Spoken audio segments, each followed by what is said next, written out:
بسم الله الرحمن الرحيم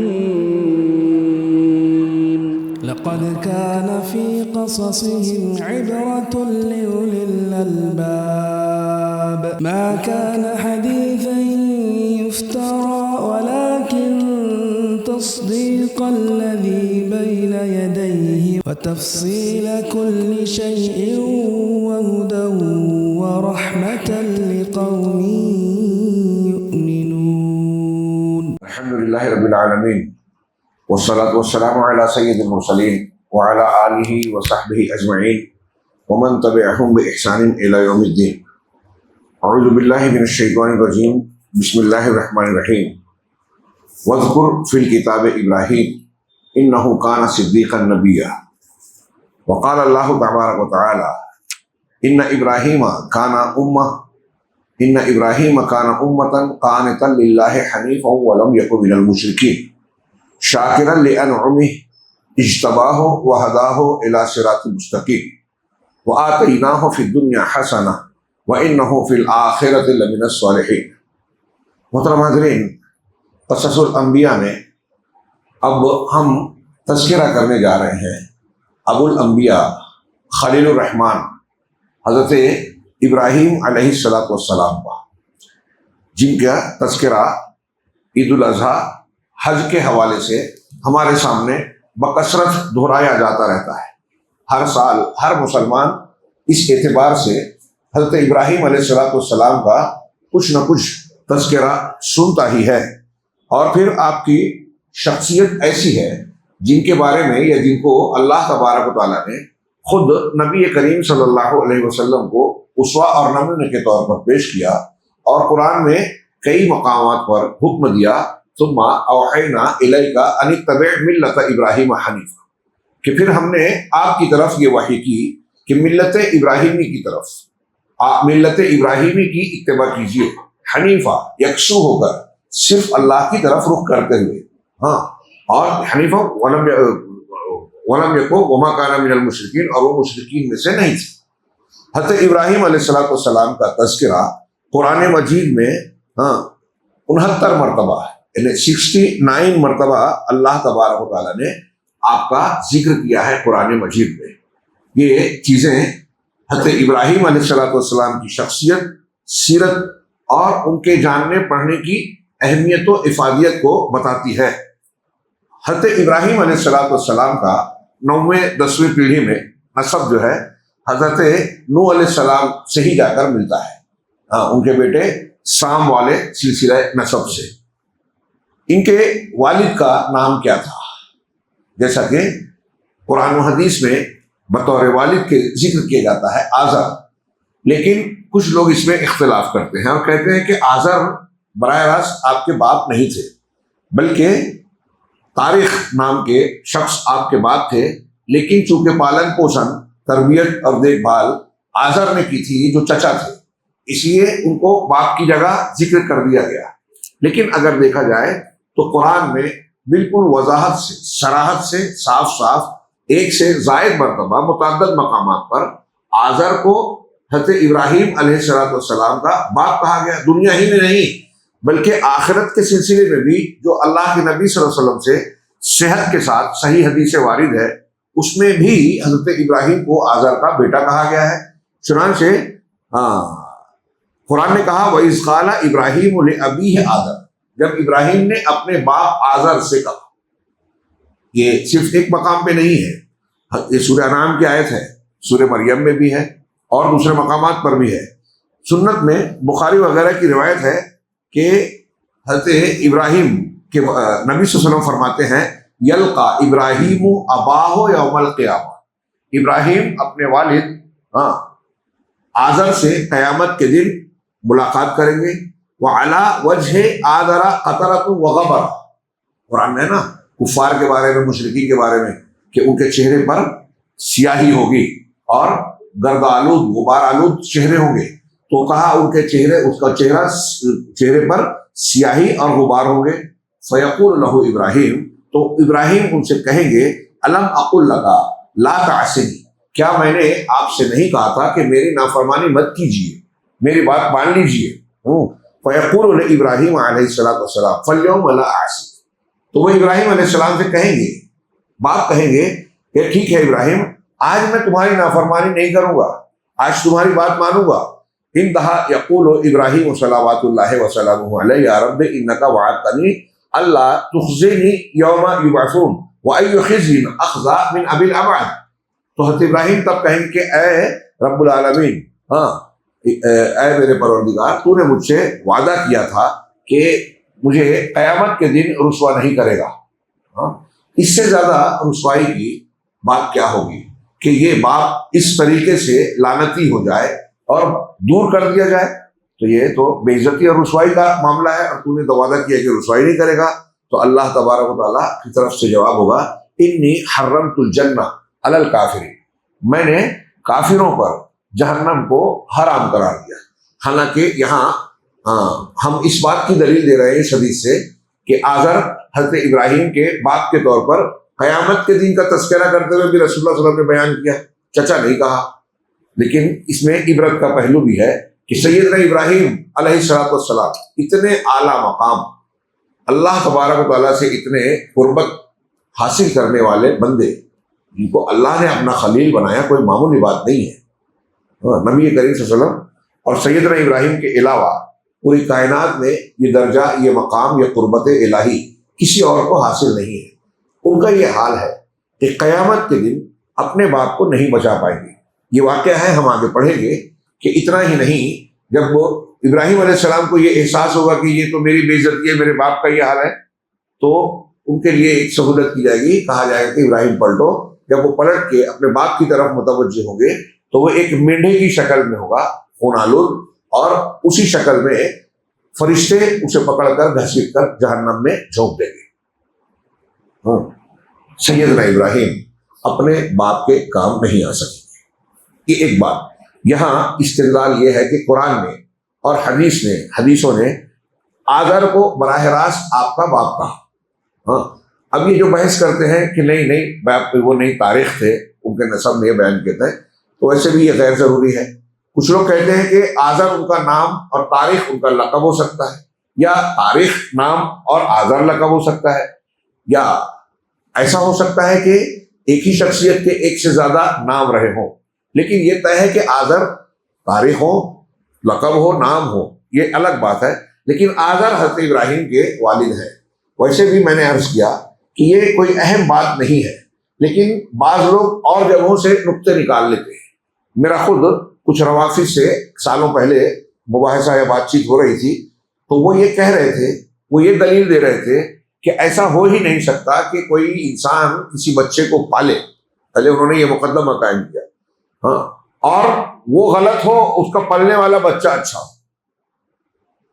تو وہ دلیل یہ دینا چاہتے تھے، ثابت یہ کر. شیعوں کا عقیدہ یہ ہے کہ حضرت علی رضی اللہ تعالیٰ عنہ کے والد ابو طالب اللہ کے نبی صلی اللہ علیہ وسلم کے چچا، آپ نے بارہا سنا پڑھا، بخاری مسلم کی حدیث ہے کہ آخر تک کلمہ نہیں پڑھا. نبی صلی اللہ علیہ وسلم کی نگرانی، حفاظت، مدد کرتے تھے، شیب ابی طالب میں آپ کے ساتھ تھے، لیکن کلمہ نہیں پڑھا. دل سے مانتے تھے کہ سچے رسول ہیں، ایمان نہیں لائے. تو شیعہ یہ کہتے ہیں، روافض یہ کہتے ہیں کہ نہیں یہ غلط بات ہے، اہل سنت کی بناوٹی بات ہے. اہل سنت سنی لوگوں، روافض کا عقیدہ یہ کہ وہ مسلمان تھے، اور دلیل یہ دیتے ہیں کہ یہ کیسے ہو سکتا ہے کہ سید المرسلین نبی کی نگرانی کریں، کفالت کریں، دیکھ بھال کریں، اور آپ نبوت پر اور اتنے اعلیٰ مقام پر فائز ہوں، پھر آپ کے ساتھ بھی ہیں اور مسلمان نہ ہوں. حضرت علی کے والد ہیں، جن کو وہ اتنا مبالغہ کرتے ہیں. شیعوں میں کتنا غلو ہے. بعض گروہ ان کے اندر یہ کہتے ہیں کہ اللہ حلول کرایا، نصیریوں کا یہ عقیدہ ہے. اور کئی مقامات پر وہ اس طرح ذکر کرتے ہیں جو کہ نبی کریم صلی اللہ علیہ وسلم سے افضل نظر آئے. شیعوں کا ایک گروپ یہ بھی کہتا ہے کہ اصل نبوت انہیں ہی ملنی تھی. یہ بھی ان کا عام عقیدہ ہے اثنا عشری اور ان لوگوں کا کہ علی کا پہلا نمبر.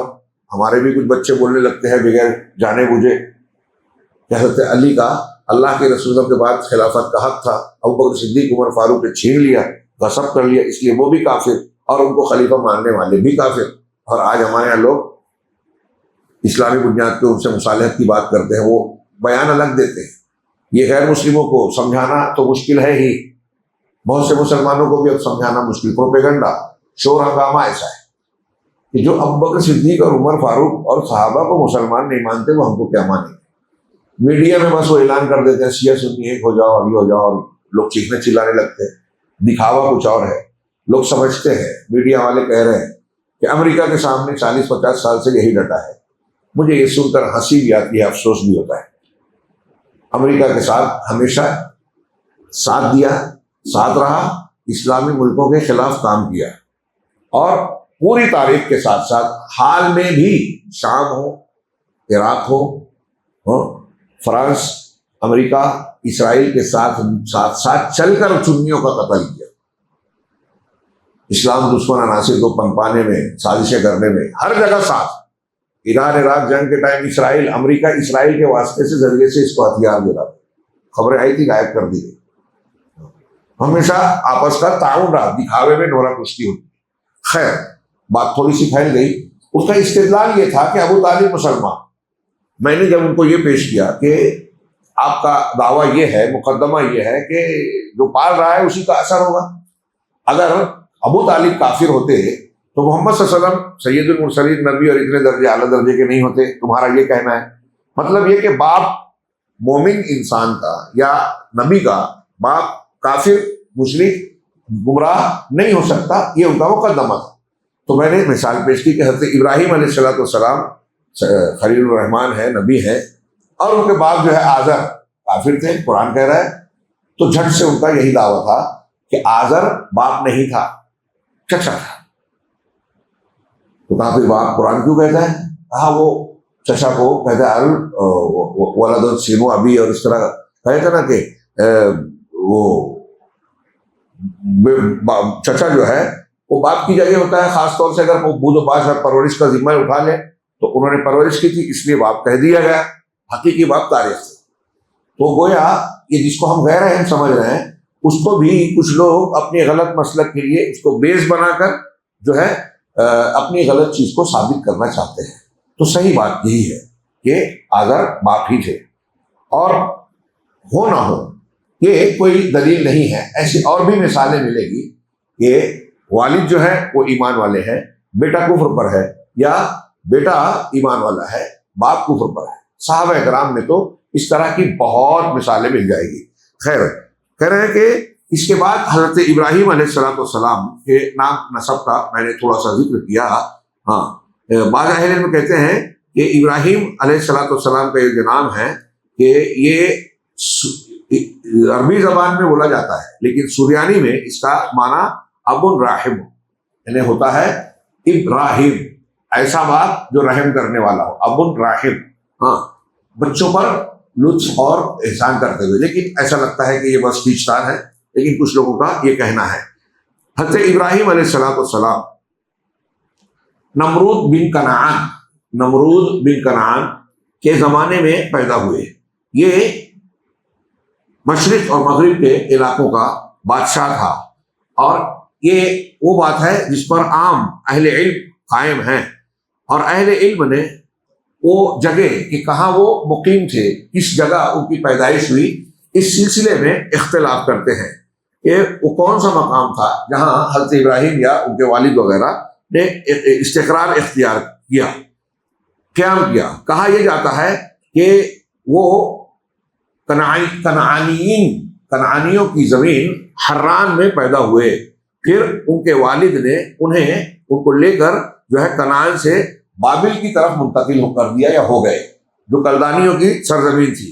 اور اس کے برعکس بھی کہا جاتا ہے، اور یہ بھی ایک قول ہے کہ وہ بابل میں جو ہے ان کی ولادت ہوئی، اور پھر بلاد مقدس یعنی فلسطین وغیرہ کے علاقے کی طرف منتقل ہو گئے، اور کشدانیین کی سرزمین حران میں پھر جا کر انہوں نے استقرار اور قیام کر لیا۔ حضرت ابراہیم علیہ السلام نے بڑی اچھی پرورش اختیار کی پائی، اور ان کی دیکھ بھال اور بچپن کا ماحول یعنی جو ارد گرد جو دنیاوی اعتبار سے یا گھر کے اعتبار سے مالی معاشی رہن سہن کی بات ہے وہ خوشحال ہوتا تھا۔ اور یہ بات بار بار ذکر کی ہے کہ انبیاء کرام علیہ السلام کو اللہ تبارک و تعالیٰ ہر اعتبار سے اعلیٰ، معزز اور شرف والا رکھتا تھا۔ تو وہ ان کا جو خاندان حسب نسب ہوتا تھا، وہ ظاہر سی بات ہے کہ شرفا میں بھی لوگوں میں معاشرے میں شریف خاندان قابل احترام اور قابل اعتبار خاندانی حیثیت سے مانا جاتا تھا۔ تو حضرت ابراہیم علیہ السلام اس اعتبار سے تو اچھے خاندان کے تھے، لیکن جو ماحول تھا حضرت ابراہیم علیہ السلام کے ارد گرد اور خود گھر میں وہ مشرکانہ تھا۔ ہاں، ظاہر سی بات ہے، یہ بات بیان کی جاتی ہے، موجود ہے کہ باپ جو تھا آزر وہ خود بت گر اور بت فروش کہلاتا تھا، ایک طریقے سے پنڈوا تھا، ہاں، مذہبی پیشوا کی حیثیت رکھتا تھا، اور جو ایسی حیثیت رکھے وہ سماج اور معاشرے میں عزت اور شرف کی نگاہ سے دیکھا جاتا ہے۔ لیکن اس کے باوجود اہم بات یہ ہے کہ سیدنا ابراہیم علیہ السلام نے جس ماحول میں آنکھیں کھولی، جس ماحول میں بچپن گزارا، کیا آپ غور کریں تو یہ حیرت کی بات نہیں لگتی کہ اس کے باوجود قرآن کے بیان سے، احادیث سے یہ بالکل صاف ہے کہ سیدنا ابراہیم علیہ السلام نے زندگی کے کسی بھی مرحلے میں شرک نہیں کیا۔ ارد گرد شرک ہے، شرک کیا نہیں کیا۔ آپ غور کیجیے، تھوڑی دیر کے لیے یاد کیجیے، بار بار جو بات آتی ہے اور قرآن میں ابھی اور آئے گی کہ جب بھی کسی پیغمبر نے توحید کی دعوت دی قوم کے لوگوں کو، تو ان کا پہلا جواب یہ تھا کہ ہمارے باپ دادا یہ کام جو ہم جس کو تم شرک کہہ رہے ہو، جس کو تم غلط کہہ رہے ہو، جس کا تم رد کر رہے ہو، اس کام کو ہمارے باپ دادا کرتے چلے آئے، اور جو باپ دادا کرتے آئے ہیں وہ غلط کیسے ہو سکتا ہے، وہ ہم کیسے چھوڑ سکتے ہیں؟ یعنی ان کی جو دلیل نہیں ہے، یہی ان کی سب سے بڑی دلیل ہوتی تھی۔ ایسے میں آپ غور کیجئے کہ ہر ایک دھرا، ایک چلن یہ ہوتا ہے زندگی کا کہ لوگ اپنے ماں باپ کی دینی امور میں پیروی کرتے ہیں۔ اللہ کے رسول نے فرمایا کہ ہر بچہ فطرت پر یعنی اسلام پر پیدا ہوتا ہے، کل مولود یولد علی الفطرہ۔ فطرت کیا ہے؟ توحید ہے، اسلام ہے۔ تو اللہ کے رسول نے آگے فرمایا کہ اس کے ماں باپ فَأَبَوَاهُ يُهَوِّدَانِهِ اور يُنَصِّرَانِهِ اور يُمَجِّسَانِهِ، آگے پیچھے ہو سکتا ہے کہ اس کے ماں باپ اس کو یہودی بناتے ہیں، نصرانی بناتے ہیں یا مجوسی بناتے ہیں۔ ماں باپ صرف ہاں آدمی کی صحت اور جسمانی تربیت ہی نہیں کرتے، بلکہ وہ ذہنی، فکری، مذہبی طور سے بھی اس کو فیڈنگ کرتے ہیں، اس کو بناتے ہیں کہ وہ کیا بنے گا، یعنی ذہن سازی وہ کرتے ہیں۔ اللہ کے رسول صلی اللہ علیہ وسلم کہہ رہے ہیں کہ یہودی، نصرانی، مجوسی ماں باپ بناتے ہیں، پیدا نہیں ہوا۔ پیدائشی تو آدمی مسلمان ہوتا ہے، فرعون بھی پیدائشی مسلمان تھا، سبھی تھے، ہاں، بعد میں بگڑ گئے۔ تو حضرت ابراہیم میں عرض کرنا چاہتا ہوں کہ بچہ اس طرح ہوتا ہے، لیکن ماں باپ کا ماحول دیکھ کر دینی امور میں بھی ان کی نقل نقالی کرتا ہے، ان کے دین کو بلا چوں چرا اختیار کر لیتا ہے، جبکہ ہونا یہ چاہیے۔ آپ سوچ سکتے ہیں کہ بھائی ماں باپ جو کرتے ہیں وہ تو نیچرلی وہی کرنا پڑے گا، کرتے ہیں، لیکن آپ دیکھیے کہ کیا دنیاوی امور میں بھی بچے ایسا کرتے ہیں؟ کیا بہت ساری چیزیں جو ماں باپ کہتے ہیں بچے نہیں مانتے، وہ کہتے ہیں کہ آپ کے زمانے کی یہ چیز تھی، ہمارے زمانے کی یہ چیز ہے۔ تو وہاں عقل کا جہاں تھوڑا سا استعمال کیا، یہ کہتا ہے پسند ناپسند میں تبدیلی ہوتی ہے۔ ضرور نہیں ہے کہ ماں باپ کو جو کھانے میں پسند ہو وہی بیٹے کو بھی پسند ہو، ہاں، یہ الگ بات ہے کہ ہم ہندوستان میں پیدا ہوئے، ہندوستانی ماں باپ جس کپڑے کی عادت ڈالتے ہیں ہم وہی پہنتے ہیں۔ سعودی عرب کے بچے اپنے ماں باپ کے عادت ڈالے ہوئے کپڑے کا استعمال کرتے ہیں، اس میں اور بھی عناصر اور اسباب ہو سکتے ہیں۔ دنیاوی امور میں یہ چل جائے گا، لیکن دینی امور میں فطرت انسان کو جھنجھوڑتی ہے۔ جب کوئی انسان شرک کرتا ہے، جب کوئی انسان کفر کرتا ہے، تو اس کے دل میں ضرور سوالات اٹھتے ہیں۔ اگر ان سوالوں کو انسان غور سے دیکھ لے، پڑھ لے، تو وہ جن کو لوگ پوچھ رہے ہیں ان کو ماننے سے انکار کر دے گا۔ ہاں، میرے ایک دوست تھے، اللہ غریق رحمت کرے، جین سے مسلمان ہوئے تھے، ہاں، ابھی کورونا کے پیریڈ میں ان کا انتقال ہوا۔ وہ بتاتے تھے اپنے اسلام لانے کا جب قصہ بیان کرتے تھے تو اس واقعے سے بہت پہلے کہتے تھے کہ مجھے فلاں شخص ملے، انہوں نے یہ بتایا، کہتے کہ میں اپنے باپ سے پوچھتا تھا، ہوش اور شعور سنبھالنے کے بعد سوال کرتا تھا۔ یہ میں جو بات کہہ رہا ہوں نا کہ غیر مسلم کو بھی کھٹکتا ہے، اس کی ایک دلیل دے رہا ہوں، اور ایسی میرے ساتھ کئی ہوئی ہے، اور میں یہ یقین رکھتا ہوں جو قرآن حدیث کہتے ہیں۔ آپ کسی سے بھی بات کر کے تجربہ کیجیے کہ آپ فلاں کو پوچھتے ہیں، کسی مشرک سے پوچھیے، غیر مسلم سے، کیا فلاں کو پوچھتے ہیں، کیوں پوچھتے ہیں؟ ان کو پوچھنے کے لیے آپ کے پاس کیا پروف ہے، کیا دلیل ہے کہ ان کے پوچھنا کے لائق ہے؟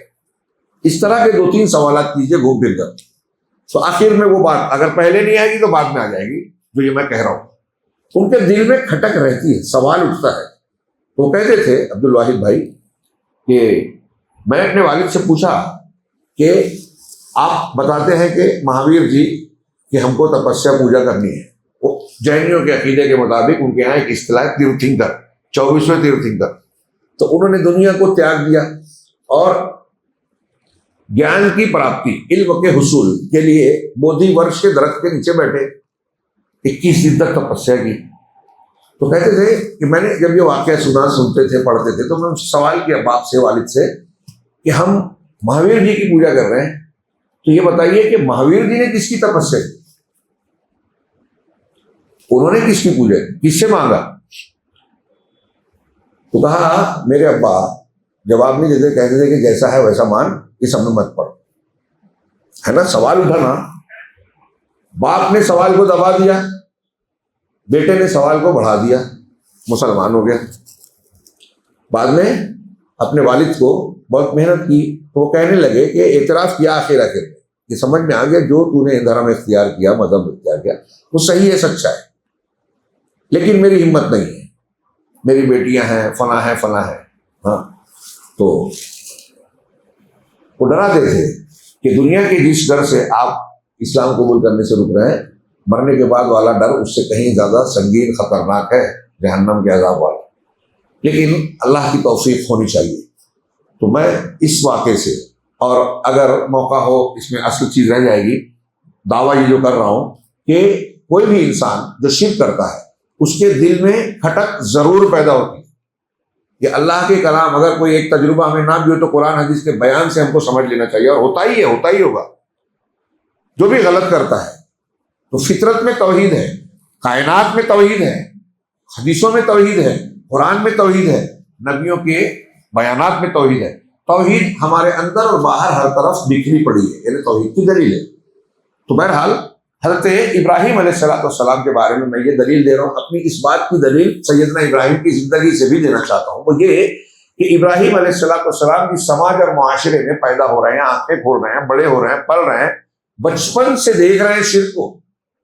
بلکہ اسرائیلی روایات سے شیخ عثمان وغیرہ نے واقعہ نقل کیا، میں بیان نہیں کرنا چاہتا، کہ آزر کبھی کبھی بت بنا کے حضرت ابراہیم کو دیتے تھے بچپن میں کہ جاؤ بیچ کے آؤ، تو یہ لے جاتے تھے. کبھی کبھی اس کو پانی میں ڈالتے تھے، اس کو بولتے پی کے بتا، ذرا پانی پی تو صحیح.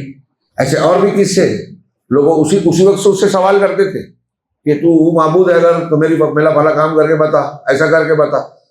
یہ واقعہ صحیح ہے غلط ہم نہیں جانتے، لیکن ہاں یہ طے ہے کہ حضرت ابراہیم علیہ السلام نے بچپن میں بھی کبھی شرک نہیں کیا. اللہ تبارک و تعالیٰ نے ان کو بچپن سے رشد و ہدایت سے نوازا اور ان کو حکمت عطا کی بچپن ہی میں. ہاں، یہ آپ قصص الانبیاء امام سعدی اور ان کے ایسی کتابوں سے نقل کیا. قرآن کا ارشاد ہے وَلَقَدْ آتَيْنَا إِبْرَاهِيمَ رُشْدَهُ مِنْ قَبْلُ وَكُنَّا بِهِ عَالِمِينَ. یہ سورہ انبیاء میں حضرت ابراہیم کے ذکر کرنے کے وقت شروعات میں ہی اللہ نے کہا کہ اس سے پہلے ہم نے ابراہیم کو رشد دیا تھا، رشد ہدایت، سمجھ بوجھ، ہاں اچھائی. وَكُنَّا بِهِ عَالِمِينَ، اور ہم انہیں جاننے والے تھے. اللہ تبارک و تعالیٰ نے جب حضرت ابراہیم کو نبوت دینا چاہی تو ان کے بارے میں ذکر کیا کہ اللہ نے یہ چاہا کہ آسمانوں اور زمین کی ملکوت، کائنات کے راز اور حقائق کو حضرت ابراہیم کو دکھا دے، چنانچہ تاکہ وہ لوگوں میں جس وقت دنیا میں ہے اور گویا تاریخ انسانی میں ایسے شخص بن جائیں جو علم یقین کے اعلیٰ ترین مقام پر پہنچ جائیں، یعنی ان کا علم بھی مضبوط ہو اور یقین بھی انتہائی پختہ اور گہرا ہو. چنانچہ اللہ کے دین کی قوت اور بندوں کے ساتھ رحم و مروت کا معاملہ کر سکیں. تو قرآن نے سورہ انعام میں حضرت ابراہیم علیہ السلام کا واقعہ نقل کرتے ہوئے جو تعارفی بیان کیا، وَكَذَلِكَ نُرِي إِبْرَاهِيمَ مَلَكُوتَ السَّمَاوَاتِ وَالْأَرْضِ وَلِيَكُونَ مِنَ الْمُوقِنِينَ، کہ اسی طرح ہم نے ابراہیم کو ملکوت السماوات والارض کو دکھاتے ہیں، یعنی آسمانوں اور زمین کی سلطنت کو دکھایا. اس کی تفصیل کیا ہے اللہ جانے، الگ الگ لوگ الگ الگ بیان کرتے ہیں. یعنی اس کائنات کی حقیقت حضرت ابراہیم کو دکھائی. گویا دکھانے کا مطلب ان کو صحیح سمجھ بوجھ اور شعور عطا کیا، اس کی مقصدیت بتائی اور بہت سی نشانیاں دکھائی ہوگی. اللہ تبارک و تعالیٰ کے ارشاد میں جو بھی ہو ہم ایمان رکھتے ہیں. کیوں دکھایا ابراہیم کو یہ ساری چیزیں؟ وَلِيَكُونَ مِنَ الْمُوقِنِينَ، تاکہ وہ یقین کرنے والوں میں سے ہو جائیں۔ غور یہ جملے پر غور کیجیے، یعنی انبیاء کرام ہم اور آپ ایمان رکھتے ہیں اللہ ہے، اللہ کے اسماء و صفات پر جو قرآن و حدیث نے بتایا، جنت جہنم پر، فرشتوں پر ایمان رکھتے ہیں۔ ایمان یقین کو کہتے ہیں، ہے نا۔ انبیاء کا ایمان ہم سے یوں بھی کہیں مضبوط ہوتا ہے، لیکن ایک چیز جو ہم بغیر دیکھے مان رہے ہیں، یقین رکھ رہے ہیں کہ اللہ ہے، جنت ہے، جہنم ہے، جب دیکھ لیں آنکھ سے، ایک ہوتا ہے علم الیقین، ہاں، ایک ہوتا ہے حق الیقین، عین الیقین، حق الیقین، یہ تین درجات ہیں۔ علم الیقین علم ہے، یقین ہے، دیکھا نہیں ہے، دیکھ لیا اور یقین بڑھ گیا، برت لیا، دیکھ کر برت لیا اور یقین بڑھ گیا۔ حضرت ابراہیم کے تعلق سے جو جملہ کہا، ٹھیک ٹھیک یہی جملہ آپ دیکھیں گے اللہ تبارک و تعالیٰ نے سیدنا جناب محمد رسول اللہ صلی اللہ علیہ وسلم کے لیے فرمایا۔ جب آپ کو معراج پر لے کے آیا گیا تو کیوں اسراء اور معراج جو کرایا گیا تو اس میں ایک مقصد بتایا کہ تاکہ آپ یقین، لیکون من الموقنین، آپ موقنین میں سے ہو جائیں۔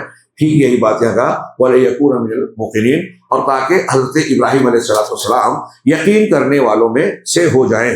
عراق کے ایک ایسے سماج اور معاشرے میں سیدنا ابراہیم نے آنکھیں کھولی جہاں بت پوجے جا رہے تھے، بت بنائے جا رہے تھے۔ ان معبودوں کے تعلق سے یہ کہا جاتا ہے کہ یہ جو بت پرست سماج اور معاشرہ تھا، ایسا تھا جو بتوں کو مقدس سمجھتا تھا، اللہ کو چھوڑ کر ان کی عبادت کرتا تھا۔ اور یہ بھی کہا جاتا ہے کہ وہ سابعی تھے، سابعہ و سابعین قرآن نے کہا ہے نا، تو کہا جاتا ہے کہ سابعین ابراہیم علیہ السلام کی قوم تھی جو سورج، چاند، ستاروں اور بہت ساری دوسری چیزوں کی عبادت کرتی تھی۔ تو بتوں کی پرستش کے تعلق سے ان کے قرآن میں موجود ہے، خود حضرت ابراہیم نے منع کیا، روکا اور ان بتوں کو توڑا۔ ساتھ ہی ساتھ ایک بات یہ کہی جاتی ہے کہ یہ لوگ چاند ستارے کی بھی عبادت کیا کرتے تھے، اسی لیے حضرت ابراہیم نے کہا کہ ستارے کو دیکھا تو جو مناظرہ نقل کیا قوم سے، یہ میرا معبود ڈوب گیا، کہا میں ڈوبنے والوں کو پسند نہیں کرتا۔ پھر چاند کو کہا، یہ بھی واقعہ ہم پڑھیں گے، آئے گا۔ تو اس سے یہ پتہ چلتا ہے جب آخر میں حضرت ابراہیم نے اس سے براءت کا اظہار کیا اور کہا قوم سے کہ تم ان کو معبود مانتے ہو، میں ان سے بری ہوں، میں صرف اللہ کی طرف رخ کرتا ہوں۔ تو اس سے پتہ چلتا ہے کہ قوم ابراہیم ستاروں کی پرستش بھی کرتی تھی۔ بعض اہل علم نے اس کو یوں وضع کیا کہ حقیقت میں وہ ستارہ پرست تھے، سورج چاند ستاروں کو الہ معبود مانتے تھے، اور سورج چاند ستاروں دوسرے ستاروں کی جو تاثیر مانتے تھے کہ یہ ستارہ یہ کام کرتا ہے، وہ ستارہ اس طاقت کا حامل ہے، تو اپنے اس عقیدے کی بنیاد پر جو تصورات قائم کرتے تھے، اس تصور کے مطابق ان کی مورتیاں اور بت بنا لیتے تھے۔ نوٹ کیجیے پوائنٹ، کہ ایک ستارے کو مثال کے طور پہ مانا کہ یہ رحم و مروت کرنے والا ہے، تو اس کے نرمی والی، مروت والی، خوبصورت نرم و مزاج والی ایک تصویر بنا لی، مجسمہ بنا لیا۔ ایک ہے کہ بہت عذاب دینے والا، مثال کے طور پہ ہمارے یہاں جیسے ہندو دھرم میں بھی چلتا ہے، تو اس کو آنکھ تان کے زبان باہر نکال کے غصے والا، تو جیسا تصور کہ یہ کام کرنے والا ہے، اس کے حساب سے اس کی شکل و صورت کو ڈھال دیا ہے۔ اور یہ ہم کو اور آپ کو سمجھنے میں اس لیے سہولت ہو سکتی ہے کہ ہم اپنے ارد گرد بھی یہ چیزیں دیکھ رہے ہیں۔ یہ شرکیات جو ہے قوم نوح میں جو دلیل تھی وہی جو ہے کفار مکہ میں بھی تھی، شیطان کے آزمودہ حربے ہیں۔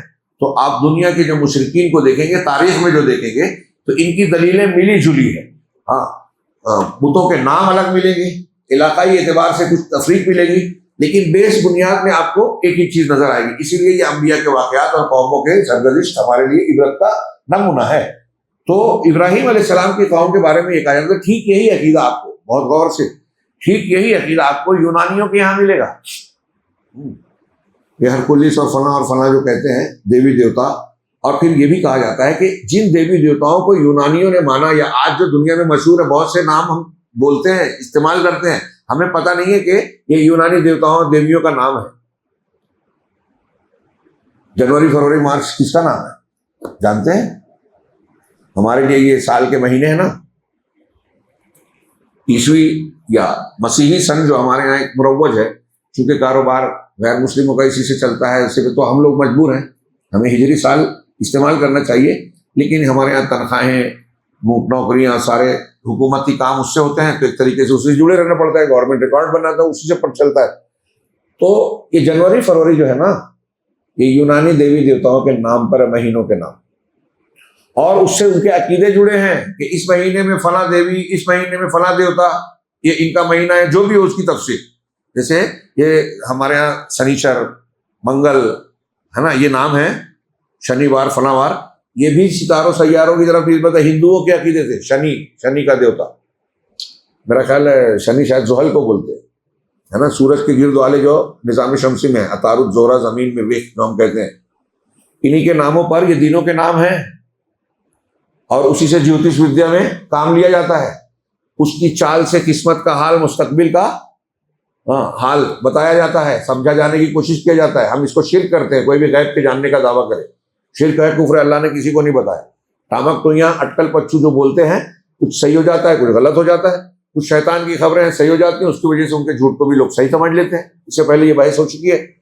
تو میں یہ عرض کرنا چاہتا ہوں کہ آپ عالمی سطح پہ مذاہب کا جب مطالعہ کریں گے، عالمی سطح پہ، تو بہت سے مذاہب اس عقیدے سے کہیں نہ کہیں متاثر یا ملوث نظر آئیں گے، جو ابراہیم کی قوم کا ہم بیان کر رہے ہیں، ابراہیم علیہ السلام کی.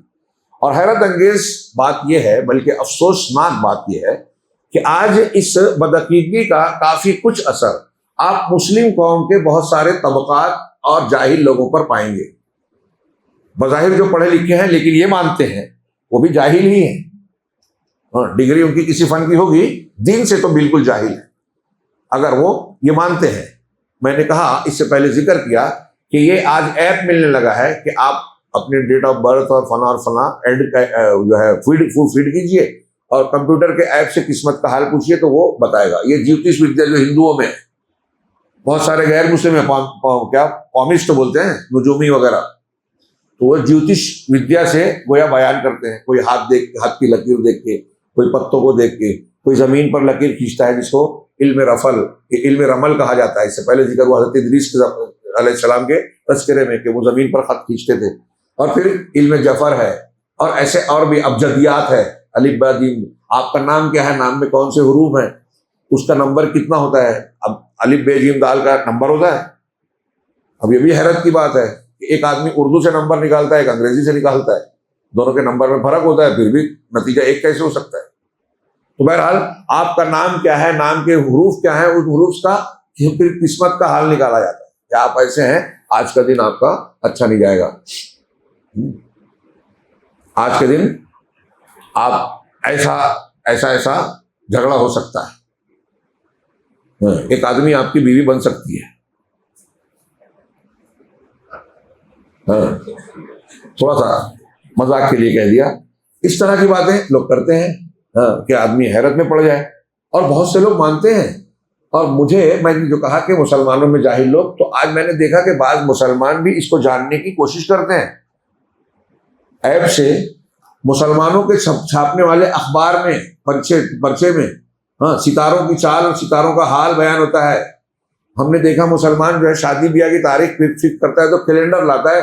مسلمانوں کے چھپنے والے کیلنڈر میں لکھا ہوتا ہے فلاں تاریخ کو قمر در اقرب، یہ چاند، قمر یعنی چاند اس تاریخ کو اقرب میں ہوگا.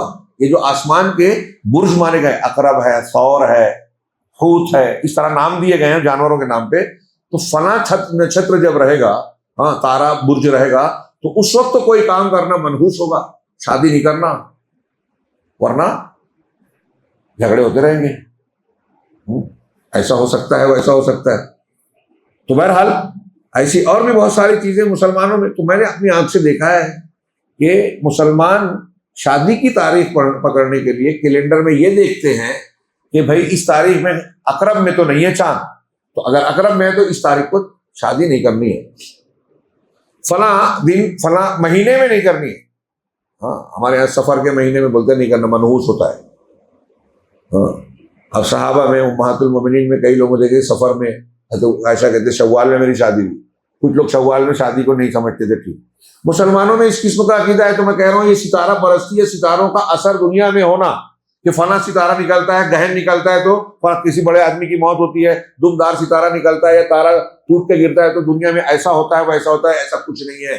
یہ دنیا کے حالات میں اللہ نے اگرچہ کچھ چیزوں کی تاثیر کچھ چیزوں پہ رکھی ہے، دھوپ نکلتی ہے تو گرمی ملتی ہے، شعاعیں ملتی ہے، پیڑ پودوں کو ہم کو نشو و نما ملتی ہے، یہ تاثیر اس طرح کی سائنٹیفک رکھی ہے، لیکن جو سائنٹیفک ثابت نہ ہو یا جو قرآن و حدیث نے بتایا نہ ہو، اگر آپ اس کو تاثیر مانتے ہیں کہ فلاں ستارہ آپ کی قسمت پر یہ حال چھوڑے گا، فلاں ستارے کے نکلنے یا ڈوبنے سے بارش ہوگی، فلاں کے نکلنے یا ٹوٹنے سے جو ہے کوئی آدمی مر جائے گا، دہن لگنے سے کوئی بڑا حادثہ دنیا میں پیش آتا ہے، اس قسم کے عقیدے مشرکانہ عقیدے ہیں، اس کو اللہ اور رسول نے شدت سے واضح طور پہ رد کیا ہے۔ ابراہیم علیہ السلام کی قوم کا جو یہ عقیدہ تھا ستارہ پرستی اور ستاروں کے تاثیر کے اعتبار سے ان کی شکل و صورت میں مجسمے اور بت بنا لیے تھے، یہ اسی سے کنیکٹڈ ہے، جڑا ہوا ہے، یونانیوں میں بھی ہے، ہندوؤں میں بھی ہے اور دوسری قوموں میں بھی ہے، اور اس کا میں نے کہا کہ اثر یہ جو 2-4 مثالیں میں نے دی ہمارے یہاں بھی پایا جاتا ہے۔ تو اللہ کے رسول حضرت ابراہیم علیہ السلام سیدنا ابراہیم ایسے ہی ماحول میں آنکھیں کھولتے ہیں اور اپنے ارد گرد دیکھتے ہیں کہ آزر جو ان کا باپ ہے وہ خود ایک نجار ہے۔ شیخ نے ذکر کیا کہ نجار مطلب بڑھئی، مستری، کارپینٹر، اور بتوں کو بنا رہا ہے تراش خراش کے۔ ہاں، اور میں نے جیسا کہ ذکر کیا کہ کبھی کبھی دیتے دے کے جاؤ اس کو بیچ کے آؤ، تو حضرت ابراہیم یہ کہتے تھے، اس میں واقع میں ہے، میں نے اس کے علاوہ نہیں پڑھا اور مجھے پتہ نہیں ہے سند سے، حضرت ابراہیم کہتے تھے کہ کوئی یہ خریدے گا جو نہ نفع پہنچا سکتا ہے نہ نقصان، اور کبھی پانی میں منہ ڈال کے بولتے تھے پانی پی کے بتا۔ یہ کوئی بعید نہیں ہے، اگر ابراہیم علیہ السلام کو دیتے رہو تو آپ اس طریقے سے اس کا ذکر کرتے رہے۔ حضرت ابراہیم علیہ السلام کے بارے میں ایک اہم بات یہ ہے کہ آپ کی واحد شخصیت آپ کو اس طرح ملے گی کہ دنیا کی جو بڑی قومیں وہ اہل کتاب ہوں یا نبی کریم صلی اللہ علیہ وسلم کی قوم کے سامنے جو مشرکین اور کفار تھے، یہ سب کے سب ان کا احترام کرتے ہیں، ان کی طرف اپنی نسبت کرتے ہیں اور یہ بتانے کی کوشش کرتے ہیں کہ ہمارا تعلق ابراہیم علیہ السلام سے ہے اور ہم ابراہیم علیہ السلام ہی کے طرح پر چلتے ہیں۔ چنانچہ یہود ہو نصارہ ہو اہل کتاب، اب ہم آگے پڑھیں گے کہ یہ دعویٰ کرتے تھے کہ ہم ابراہیمی طریقے پہ ہیں، اور اپنے مذہبی الٹے سیدھے دعوے کر کے یہ کہتے تھے کہ یہ ابراہیم علیہ السلام کی تعلیم ہے۔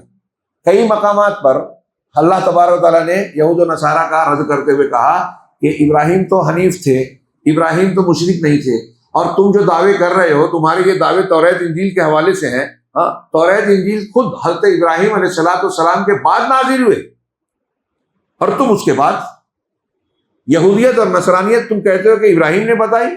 ارے توریت انجیل جب اللہ حضرت ابراہیم کے بعد آئی، ہاں، حضرت موسیٰ اور حضرت عیسیٰ حضرت ابراہیم کے بعد آئے، اور پھر ان کے بھی بہت بعد میں تم نے یہودیت اور نصرانیت اختیار کی، تو حضرت ابراہیم یہودی نصرانی کیسے ہو جائیں؟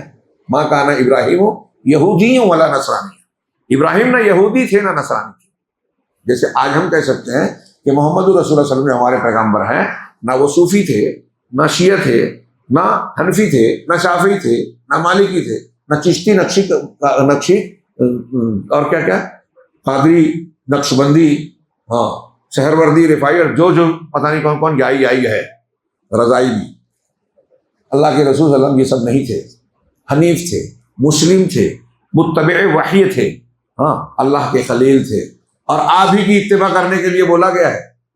سمپل بات ہے، میں یہ بات کہوں تو کتنی سمپل ہے، اگر کوئی ماننا چاہے تو کتنا آسان ہے، لیکن کتنا الجھن اور پیچ والا بنا دیا گیا۔ یعنی میں اگر یہ کہوں کہ اللہ کے رسول اللہ حنفی، شافعی، مالکی، حنبلی، شیعہ، رافضی، صوفی نہیں تھے نا، تو یہ سب تم بھی مت بنو، جو آپ تھے وہی بن جاؤ۔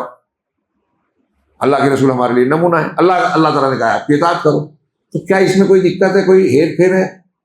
کوئی ایسی بات میرے یہ کہنے پر کوئی ایسی بات ہوتی ہے کہ کسی کو جو ہے پریشانی ہو، لیکن ہوگی؟ ہیں، آپ کو زیادہ سمجھتا کیا؟ ہمارے ماں باپ کو نہیں سمجھتا تھا، اتنے بڑے بڑے امام گزرے، ان کو نہیں سمجھتا تھا۔ کسی امام نے کہا ہے کہ حنفی بنو، شافعی بنو؟ امام حنیفہ نے کہا، امام مالک نے کہا۔ ان کی وفات کے بھی بہت بعد میں 4 صدی میں تقلید شروع ہوئی، التزامی۔ ان کے زمانے میں جیسے ان سے مسئلے پوچھے جاتے تھے، بہت سے دوسرے علماء سے، ائمہ سے بھی پوچھے جاتے تھے، جیسے ان سے لوگ عقیدت رکھتے تھے دوسروں سے بھی رکھتے تھے۔ شروع میں یہ صرف 4 امام نہیں تھے، 10 امام تھے۔ جیسے ان سے پوچھتے تھے، شام میں امام اوزاعی سے سوال پوچھتے تھے، ان کو امام کہا جاتا تھا، ان سے لوگ رجوع کرتے تھے۔ کوفہ میں امام سفیان ثوری تھے، شروع میں ان کی بھی تقلید کا دعویٰ کیا گیا، امام اوزاعی کی بھی تقلید کا دعویٰ کیا گیا۔ اسحاق ابن راہوے، حضرت احمد بن حنبل کے ساتھ ہی بار بار ان کے ساتھ ذکر آتا ہے، یہ بھی امام تھے، ان کی بھی تقلید کی گئی بظاہر شروع میں، ان لوگوں کا نام غائب ہو گیا، کہا 4 پہ اتفاق اور اجماع ہو گیا۔ یہ کون سا اجماع ہوا؟ جو لوگوں کے گھر میں ہوا ہے، امت میں نہیں ہوا، کیونکہ یہ خفیہ دعویٰ کرتے ہیں۔ اجماع کسے بولتے ہیں؟ کسی زمانے میں شریعت کے کسی مسئلے پر امت کے دنیا کے سارے معتبر علماء متفق ہو جائیں، یہ چھوٹی بات ہے۔ امام احمد کہتے ہیں کہ جو ایسے اس کا دعویٰ کرے جھوٹا ہے، کیونکہ یہ ممکن ہی نہیں ہے۔ پوری دنیا کے علماء میں سب کے کیا مسئلہ ہے آپ کو سب پتہ کر سکتے ہیں کیا؟ لیکن قرآن حدیث کی بنیاد پر جو چیز ظاہر ہوتی ہے اور علماء اس کا موافقہ ظاہر کرتے ہیں کہ ہاں ہم مانتے ہیں، اور کسی عالم کی مخالفت نہ ہو، تو کہا جاتا ہے کہ اجماع ہے۔ اور جہاں تک ان مسائل میں ہمارے ہاں جو تقلیدی گروہ کی عادت ہے، ہاں آپ ان کو دلیل دیجئے اور دلیل مانگیے تو وہ تھوڑی موڑی بحث کے بعد ڈائریکٹ ایک ہی بات بولیں گے، اس پہ اجماع ہو گیا، تقلید شخصی پر اجماع ہو گیا۔ تو وہیں میں پوچھتا ہوں کس کے گھر میں ہوا، ہاں کہاں ہوا، کب ہوا، نہیں ثابت کر سکتے۔ 20 رکعت تراویح میں اجماع ہو گیا۔ ان کے خود کے علماء کہتے ہیں کہ ایک بھی روایت صحیح نہیں ہے، سب ضعیف ہے، 20 والی ثابت نہیں ہے نبی صلی اللہ علیہ وسلم سے، 8 والی ثابت ہے۔ ان کے بڑے علماء بھی مانتے ہیں، لیکن اب منوانا ہے، اجماع ہو گیا۔ ابھی 3-4 سال پہلے، کورونا سے پہلے بولتے تھے کہ بھائی حرم میں 20 ہوتی نا، تو ہم پوچھتے تھے کہ کیا حرم والے جو کرتے دلیل ہے؟ تو اب ان کے حساب سے 20 والی منسوخ ہو جانا چاہیے، کیونکہ آج کل حرم میں 20 نہیں ہو رہی ہے۔ کیا کہتے ہیں آپ لوگ جانتے ہیں؟ میں تو یہ سن رہا ہوں کہ 20 کے بجائے 10 ہوتی ہے، 8 وہ اور 2 وطر والی شمار کر کے پھر 1 وطر ہوتی ہے۔ تو حرم کو اگر آپ دلیل مانتے تھے، حرم کی دلیل نے پہلی دلیل کو توڑ دیا، یعنی منسوخ کر دیا، تو اب کیا کہتے ہیں؟ پھر کہتے ہیں کہ اس پہ اجماع ہو گیا، اس پہ جو وہ مانتے ہیں اس پہ اجماع ہو گیا، بتائیے، یعنی ان کا 2-4 لوگوں کا یا ان کے فقہا کا ماننا اجماع ہے۔ ہاں تو یہ اس قسم کے دعوے مطلب لوگ کرتے ہیں۔ حضرت ابراہیم علیہ السلام کے بارے میں اللہ نے کہا کہ یہ چیزیں بعد میں آئی، اور اللہ نے جو دین دیا ابراہیم اس کی پیروی کرنے والے تھے، اور وہ ملت ابراہیمی کیا تھی؟ حنیفیت تھی، توحید تھی، شرک سے دوری تھی، بے لاگ توحید حضرت ابراہیم، اور اس بنیاد پر ہر طرح سے اللہ کے سامنے جھک جانا، فرما برداری کرنا۔ تو حضرت ابراہیم علیہ السلام کو یہودی کہتے تھے کہ ہمارے ہیں، نصرانی کہتے تھے کہ ہمارے ہیں، ہم ان کے نقش قدم پہ چلتے ہیں، اور تو اور کفار مکہ اپنے تمام شرک اور کفر کے باوجود اپنا رشتہ سیدنا ابراہیم علیہ السلام سے جوڑتے تھے۔ تو اللہ تبارک و تعالیٰ نے ان سب کی تردید کی۔ ام تقولون ان ابراہیم و اسماعیل و اسحاق و یعقوب والاسباط کانوا ھودا او نصارا، کیا تم یہ کہتے ہو کہ ابراہیم، اسماعیل، اسحاق، یعقوب اور ان کی جو اولاد تھی، سبط کی جمع اسباط، تو ان کی اولاد میں جو انبیاء آئے یا بزرگان آئے، وہ جو بھی مراد ہو، ان کی اولاد، یہ سب کے سب کیا تم ایسا مانتے ہو، کہتے ہو کہ وہ یہودی یا نصرانی تھے؟ اور اللہ تعالیٰ نے ایک جگہ کہا، یہ سورہ بقرہ کی آیت ہے، یا اہل الکتاب لم تحاجون فی ابراہیم، اے اہل کتاب تم ابراہیم کے بارے میں کیوں لڑتے جھگڑتے ہو، بحث کر رہے ہو؟ وما انزلت التوراۃ والانجیل الا من بعدہ، حالانکہ توریت انجیل تو ان کے بعد ہی نازل کی گئی ہے۔ افلا تعقلون، کیا تم کو عقل سمجھ نہیں ہے؟ دانشور بنتے ہو، ہاں، اور ایسی بے وقوفانہ بات کرتے ہو، بعد میں یہ چیزیں نازل ہوئی اس سے۔ تو اللہ نے آگے ایک سورہ آل عمران میں کہا، ما کان ابراہیم یہودی ولا نصرانی ولکن کان حنیفا مسلما وما کان من المشرکین، ابراہیم نہ یہودی تھے نہ نصرانی تھے، بلکہ وہ حنیف، ایک رخے تھے، یعنی ہم کہہ لیں توحید والے تھے، ہاں، اور مسلم تھے، مشرکین میں سے نہیں تھے۔ چنانچہ حضرت ابراہیم علیہ السلام متحنف تھے، یعنی شرک سے ایمان کی طرف آنے والے تھے۔ حضرت ابراہیم نے کبھی بھی شرک نہیں کیا، کبھی بھی شرک نہیں کیا۔ حضرت ابراہیم علیہ السلام کے تعلق سے یہ موسوعہ میں ایک عنوان انہوں نے قائم کیا، تعارف کے بعد ان کی نبوت۔ آج کے درس میں بس ان کی نبوت کی دلیل پہن کے یہ میرا خیال ہے کم سے کم 4 سے 5 ہفتہ 5 دن چلے گا۔ سیدنا ابراہیم کی زندگی کے اتنے پہلو ہیں، اور اللہ تبارک و تعالیٰ نے اتنے گوشے ذکر کیے ہیں، اور وہ ہماری امت نبی کریم صلی اللہ علیہ وسلم کے لیے نمونہ بنائے گئے۔ ہم صبح شام کی دعا کرتے ہیں، کہتے ہیں اللہم کیا ہے، اصبحنا علی فطرۃ الاسلام وعلی کلمۃ الاخلاص وعلی دین نبینا محمد وعلی ملت ابینا ابراہیم حنیفا مسلما وما کان من المشرکین، کہ ہم نے صبح کی اپنے باپ ابراہیم کی ملت پر۔ تو ملت ابراہیمی کیا ہے یہ جاننا ہوگا۔ تو پہلے حضرت ابراہیم علیہ السلام کی نبوت کی دلیل یہ اتنی واضح ہے کہ میں سمجھتا ہوں کہ اس بحث کی یا اس چیز کی تفصیل کی ضرورت ہی نہیں. بالکل واضح بات ہے سیدنا ابراہیم علیہ الصلوۃ والسلام کا نبی ہونا. یعنی آپ کی نبوت تو ایسی ہے جو میں نے ابھی تذکرہ کیا کہ یہودی بھی مانتے ہیں، نصارہ بھی مانتے ہیں، مسلمان بھی مانتے ہیں، اور ماننا ہی چاہیے. اس کی اتنی واضح دلیلیں ہیں. اور پھر بعد کے جتنے انبیاء ہیں حضرت ابراہیم کے بعد، سارے کے سارے آپ جانتے ہیں، بار بار تذکرہ ہوا، وہ حضرت ابراہیم علیہ الصلوۃ والسلام کی نسل میں ہی آئے. ایک لمبی فہرست آپ کے بیٹے اسحاق علیہ السلام کے نسب سے جو بنی اسرائیل کہلائی، اور پھر دوسرے جناب محمد رسول اللہ صلی اللہ علیہ وسلم جو آخری خاتم النبیین پیغمبر ہیں، وہ حضرت اسماعیل کی نسل سے پیدا ہوئے. ہم اس کو آگے جانیں گے. حضرت ابراہیم علیہ الصلوۃ والسلام کے نبوت کے سلسلے میں قرآن اور حدیث کی بہتری دلیلیں ہیں. اتنا ہی نہیں، نبوت کے ساتھ ساتھ ان میں نبوت میں بھی ان کے اعلیٰ درجے، رسالت میں بھی اللہ تبارک و تعالیٰ کی طرف سے ملنے والی کئی خصوصیات کا ذکر بھی قرآن و حدیث نے کیا ہے. جیسے قرآن میں قل آمنا باللہ وما انزل علینا وما انزل علی ابراہیم واسماعیل واسحاق ویعقوب والاسباط وما اوتی موسیٰ وعیسیٰ والنبیون من ربہم لا نفرق بین احد منہم ونحن لہ مسلمون. پورا سیاق و سباق بتا رہا ہے کہ ہم ایمان لائے. آپ کہیے کہ ہم ایمان لائے اللہ پر اور جو ہم پر نازل کیا گیا یعنی قرآن اور سنت، اور جو ابراہیم پر، اسماعیل، اسحاق، یعقوب اور اسباط پر نازل کیا گیا. تو ابراہیم پر ایسے ہی نازل کیا گیا جیسے ہم پر، اسحاق اور دوسرے انبیاء پر، اور پھر آگے ہم کسی نبی میں تفریق نہیں کرتے. یہ کھلی ہوئی دلیل ہے. اسی طرح اللہ نے کہا انا اوحینا الیک کما اوحینا الی نوح والنبیین من بعد، ہم نے آپ کی طرف ویسے ہی وحی کی جیسے نوح علیہ السلام اور ان کے بعد کے دوسرے نبیوں کی طرف وحی کی. یعنی تمام انبیاء کو اللہ تعالیٰ نے جس طریقے سے وحی بھیجی، اس آیت مبارکہ کے مطابق اللہ کا فرمان ہے کہ محمد صلی اللہ علیہ وسلم کو ان تمام طریقوں سے وحی دی. پہلے کے انبیاء کو کتاب دی تو آپ کو بھی کتاب دی. پہلے کے انبیاء کو حدیث دی، سنت دی کتاب سے ہٹ کر تو آپ کو بھی سنت اور حدیث دی. پہلے کے انبیاء کو سچے خواب کے ذریعے سے وحی دی تو آپ کو بھی خواب کے ذریعے سے وحی دی. پہلے کے انبیاء کو اپنے پاس بلا کر یا طور پہ بلا کر ڈائریکٹ بات چیت کی تو آپ کو بھی معراج میں بلا کے آپ سے ڈائریکٹ بات چیت کی، حجاب سے بات کی، فرشتے کے ذریعے سے بات چیت کی. تو جس طریقے سے پچھلے انبیاء کو وحی دی اس طریقے سے آپ کو بھی دی. بہت سے نبی تھے ایسے جن کے پاس کتاب نہیں آئی، سنت آئی تو آپ پر بھی آئی. فرعون اور آل فرعون کو توریت نازل ہونے سے پہلے ہلاک کیا کہ ہمارے منکرین حدیث کو سمجھ میں نہیں آتا. کس چیز کو نہ مان کر فرعونی عذاب کا شکار ہوئے؟ حضرت موسیٰ اور ان کی سنت کو. تو سنت کا انکار بھی کفر ہے. اور قرآن کے بیان سے اللہ کے رسول کو اللہ تعالیٰ نے صرف قرآن نہیں دیا.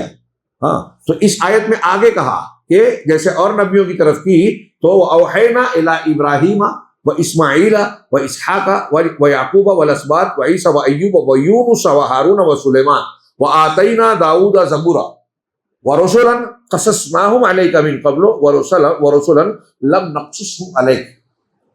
کے ناموں کے علاوہ کہ ہم نے ان سب کی طرف وحی کی، نام جو جتنے لیے، اور اس کے علاوہ ایسے رسول جن کا قصہ ہم نے آپ کو بیان کیا ہے، آپ کے پڑھ کر سنایا ہے، اور کچھ ایسے رسول بھی ہیں جن کا واقعہ قصہ ہم نے بیان نہیں کیا. اس کا مطلب بہت سے رسول ایسے ہیں جن کے بارے میں ہم نہیں جانتے، نہ اللہ نے بتایا نہ رسول نے. اب ہم اس میں اپنا دماغ لگا کے گوبر میں تیر ماریں، یہ جائز نہیں ہے. کچھ لوگ بولتے ہیں نا کہ فلاں بھی نبی رہے ہوں گے.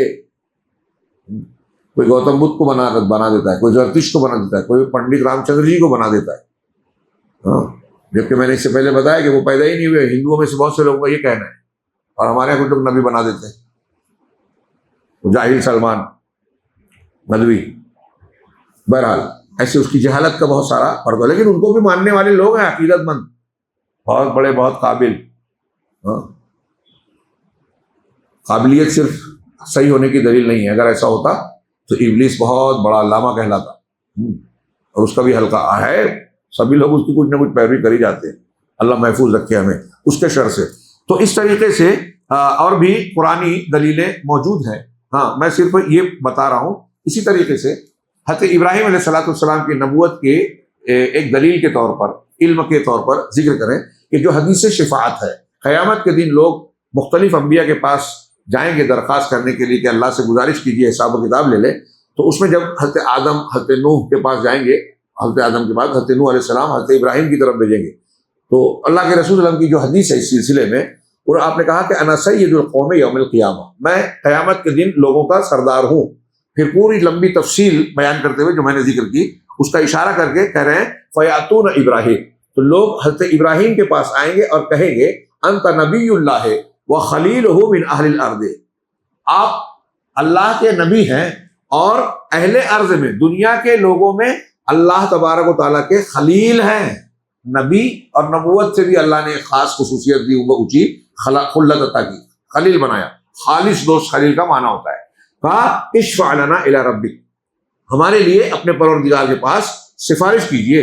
تو حضرت ابراہیم کہیں گے اللہ تعالیٰ الی ما نحن فیہ، کیا آپ نہیں دیکھتے اس چیز کو جس میں ہم ہیں؟ وہی کہیں گے کیا تم نہیں دیکھتے کہ ہم کس درجہ مشقت میں پہنچ چکے ہیں؟ تو حضرت ابراہیم ان سے کہیں گے ان ربی قد غضب اليوم غضبا لم یغضب، یہ وہی جملہ جو ہر نبی کہے میرا پروردگار آج اتنا غصہ ہے کہ نہ اس سے پہلے ہوا نہ بعد میں ہوا، اور میں نے جو ہے وہ ایسی ایسی غلطی کی. اور اپنے 3 جھوٹ کو یاد کریں گے. ان 3 جھوٹوں پہ ہم اگلے درس میں بات کریں گے کہ ابراہیم علیہ السلام کے 3 جھوٹ حقیقت میں جھوٹ نہیں ہیں. بخاری مسلم کی وہ جو 3 جھوٹ والی حدیث ہے، مولانا مودودی صاحب، مولانا ابوالکلام آزاد اور علامہ فخر الدین رازی یہ لوگ رد کرتے ہیں، ان کا رد کرنا صحیح نہیں ہے. ہاں مولانا آزاد اور وہ تو علم والے تھے، مولانا مودودی صاحب کو تو حدیث کا کی جانکاری نہیں تھی، ان کی باتوں سے معلوم ہوتا ہے. تو بہرحال لوگوں نے اس کا بھرپور رد کیا ہے، تو وہ نہیں کریں گے. اس میں جو ہے جو دلیل دی موسوعہ کے علماء نے کہ بالکل صاف ہے کہ حضرت ابراہیم علیہ السلام کو نبی کہہ کے ذکر کیا جا رہا ہے. حضرت ابراہیم علیہ السلام کو ایسے کئی خصوصیات دی گئی نبوت کے ساتھ ساتھ کہ اللہ تعالیٰ نے قرآن میں کہا کہ استفا ہو وجتبا ہو، ان کو چن لیا، منتخب کر لیا. یہ کم فضیلت نہیں ہے، اللہ تعالیٰ نے چن لیا. ان کے بارے میں کہا ابھی جو میں نے شروع میں آیت پڑھی سورہ مریم کی، وذکر فی الکتاب ابراہیم کی کتاب میں قرآن میں ابراہیم کا ذکر کیجئے، انہ کان صدیقا نبیا، وہ بڑے راست باز، بہت سچے. صدیق سچ بولنے والا، سچ کا ساتھ دینے والا، سچ پر رہنے والا. یہ میں تشریح کر رہا ہوں، ہر اعتبار سے سچ میں ڈوبا ہوا. نبی کے بعد سب سے اونچا درجہ صدیق کا. تو حضرت ابراہیم کو صدیق بھی اللہ نے کہا، اور پھر نبی، اور نبی میں بھی اولو العزم پیغمبر، اور پھر خلیل الرحمان. اور حضرت اللہ تبارک تعالیٰ نے کہا کہ دنیا اور آخرت میں ہاں یہ خیر والے ہوں گے. وَإِنَّهُ وَلَقَدِ اسْتَفَيْنَاهُ فِي الدُّنْيَا وَإِنَّهُ فِي الْآخِرَةِ لَمِنَ الصَّالِحِينَ، آخرت میں بھی صالح، دنیا میں بھی چنندہ. ارے ان کا مقام کیا ہے، کیا کہنا. اسی طریقے سے اللہ تبارک تعالیٰ نے کئی مقامات پر ان کی کچھ صفات کا ذکر کرتے ہوئے تعریف کی حضرت ابراہیم کی کہ ان ابراہیم کانا امہ، جیسے کہ ابھی پڑھا. اسی طریقے سے کہا کہ وہ اواہ ہیں، حلیم ہے، منیب ہے. ان ابراہیم لحلیم اواہ منیب، یقیناً ابراہیم علیہ السلام بڑے بردبار، اواہ، بڑے کیا کہیں گے اس کو، ایک کراہنے والا معنی کہتے ہیں. ایک یہ کہ جس کے اندر بڑی ہمدردی ہو، نرمی ہو، کسی کا درد دیکھ کر ان کو دکھ ہوتا ہے، ہمدرد ہے. ہاں جہاں قوم لوط کو عذاب دینے فرشتے جانے لگے، حضرت ابراہیم ان کو بحث کرنے لگے، نہیں ان کو موقع دیجیے اور ایسا. تو اللہ نے فرشتوں کہا اللہ ابراہیم اس سے رک جاؤ، اللہ کا فیصلہ ہو چکا ہے. پھر آگے اللہ تعالیٰ نے خود ہی کہا اس کے بعد کہ ابراہیم بڑے اواہ، حلیم، منیب ہے، اللہ کی طرف خوب پلٹنے والے، اللہ کی رضا کے لیے انابت. میں نے اس سے پہلے کہا توبہ، ہاں انابت اونچا درجہ ہے، اللہ کی طرف انابت کرنے والے ہیں. یہ قلب سلیم والے ہیں، وہ قلب، وہ دل جس میں کسی قسم کی گندگی نہ ہو، بطور خاص شرک کی. ہاں اسی کا تذکرہ کہ قیامت کے دن ابراہیم اپنے باپ کو کام نہیں آئیں گے. قرآن نے ذکر کرتے ہوئے بیان کیا کہ یوم لا ينفع مال وبنون، اس دن کسی کوئی مال اور کوئی اولاد کام نہیں آئیں گے. الا من اتى الله بقلب سلیم، سوائے اس کے جو قلب سلیم لے کر آئے. قلب سلیم یعنی وہ دل جو شرک سے محفوظ ہو، پاک ہو، وہ دل جو گناہوں سے، گندگیوں سے، ہاں کسی بھی قسم کی ناپسندیدہ چیز جو اللہ کے یہاں ناپسندیدہ ہے اس سے پاک صاف رہے، وہ قلب سلیم ہے. حضرت ابراہیم علیہ السلام کے لیے اللہ نے کہا کہ وہ قلب سلیم والے ہیں. ان اذ جاء ربہ بقلب سلیم، جب وہ اپنے پروردگار کے پاس محفوظ صاف ستھرا دل لے کر آئے. اسی طرح اللہ تعالیٰ نے بتایا، جو ابھی ہم نے آیت پڑھی تھی، کہ اللہ نے بچپن ہی میں ان کو اپنے فضل سے اور اپنے انعام اور احسان کے ساتھ بطور خاص بچپن ہی سے رشد و ہدایت سے نوازا، ہاں صحیح فہم سے نوازا. کہا وَلَقَدْ آتَيْنَا إِبْرَاهِيمَ رُشْدَهُ مِن قَبْلُ وَكُنَّا بِهِ عَالِمِينَ، ایک یہ کہ اللہ تبارک و تعالیٰ نے ان کو اعلیٰ درجہ دیا. اعلیٰ درجہ کسے دیتا ہے دنیا میں؟ جس کے پاس جتنا دین کا علم ہے، جتنا توحید کا علم ہے. قرآن میں علم کی فضیلت دوسرے علوم کی بھی ہے، لیکن علم دین کی، اور علم دین میں صحیح علم دین، توحید اور اللہ کی معرفت کی دین کی جتنی بات ہے وہ سب سے اعلیٰ علم ہے. اور ان علوم میں سب سے اونچے درجے پر انبیاء ہوتے ہیں. اب ہوتے تھے حضرت ابراہیم علیہ السلام کو اسی علم کی بنیاد پر اللہ نے کیا کہا کہ وَتِلْكَ حُجَّتُنَا آتَيْنَاهَا إِبْرَاهِيمَ عَلَىٰ قَوْمِهِ. یہ ہماری حجت واضح دلیل کو کہتے ہیں. بھائی اس واقعے کے بعد یہ آیت ہے، چاند کو دیکھا، ستارے کو دیکھا، چاند کو دیکھا، سورج کو دیکھا، پھر سب سے براعت کا اظہار کیا رب کہہ کے. ان کا رد کیا، مناظرہ کیا تھا. جب دلیل ایسی تھی کہ قوم کے پاس جواب نہیں تھا، بھاگنے کی جگہ نہیں تھی، سوائے ہٹ دھرمی کے کوئی جواب نہیں تھا. اللہ نے کہا کہ یہ جو کھلی دلیل ابراہیم نے دی نا، یہ ہماری حجت ہے جو ہم نے حضرت ابراہیم کو دی تھی. اب یہ حجت دینے پر آگے اللہ تعالیٰ کہہ رہا ہے نرفع درجات من نشاء، جن کا ہم چاہتے ہیں درجات مراتب بلند کرتے ہیں. یہاں کیا درجہ بلند کیا کہ حضرت ابراہیم کو توحید کی دلیلیں دی، نبوت کی نشانیاں دی، علم کا اعلیٰ مقام دیا. تو اللہ کہہ رہا ہے کہ یہ علم، ٹھیک یہی بات حضرت یوسف علیہ السلام کے بارے میں نرفع درجات والی بات کہی. کہاں کہی؟ جہاں انہوں نے علم و حکمت کے ساتھ ساتھ بڑے تدبیر کے ساتھ اپنے بھائی کو روکا. ہاں، بادشاہ کے قانون میں نہیں روک سکتے تھے تو ایک تدبیر چلی، جائز تدبیر جس میں کسی کا کوئی حق نہ جائے. ہاں، وہ ہیلا نہیں جس میں حلال کو حرام اور حرام کو حلال بنایا جاتا ہے. ایسا نہیں، جہاں شریعت کی مخالفت نہ ہو اور جائز حق لیا جائے تدبیر کے ساتھ، تو وہاں اس کا ذکر کر کے اللہ نے کہا کہ ہم جس کا درجہ چاہتے ہیں اونچا کرتے ہیں. وہ دنیاوی علم تھا، یہ دینی علم ہے. دونوں سے علم سے مرتبہ بڑا ہوتا ہے.